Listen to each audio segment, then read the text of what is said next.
Friend, আজকে যে আমি চলে আসলাম খড়দা 26 শিব মন্দির।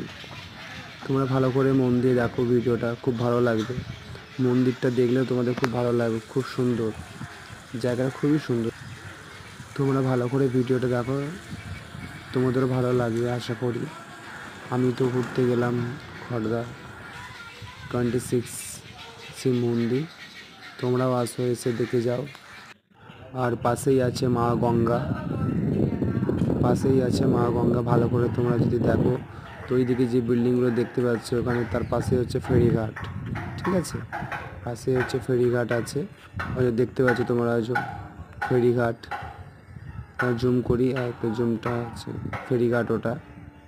ঠিক আছে, তোমরাও সবাই ঘুরতে আসো, ভালো লাগবে, তোমাদেরও ভালো লাগবে। আর ঝিমঝিম করে হালকা হালকা বৃষ্টি পড়ছে, সেই সিচুয়েশানে ভিডিওটা আমি করলাম।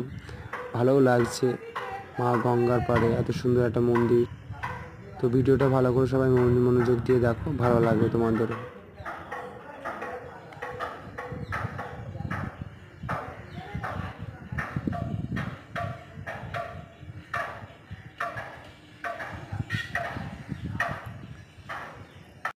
দেখো মন্দিরগুলো কত সুন্দর লাগছে দেখতে, কত সুন্দর লাগছে মন্দিরগুলো দেখতে। তোমরা যদি আসো খড়দা 26 শিব মন্দির, তো তোমাদেরও ভালো লাগবে। তোমরা আসো, এসে ঘুরে যাও, খুব সুন্দর জায়গাটা। জায়গাটা সত্যি খুব সুন্দর, যদি আসো তো মনে হবে যে যেতে ইচ্ছা করবে না। আমি জুম করে দেখাচ্ছি শিবলিঙ্গটা, একটু ভালো করে দেখো, ভালো লাগবে। যে মন্দিরটা এত সুন্দর মন্দির, কি বলবো তোমাদেরকে।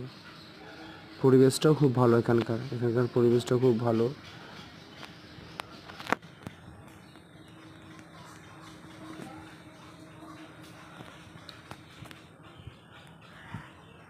গাছপালাগুলো কত টাকা সুন্দর লাগছে দেখতে, মন্দিরের পাশে যে গাছপালাগুলো আছে কত সুন্দর লাগছে দেখতে গাছপালাগুলো।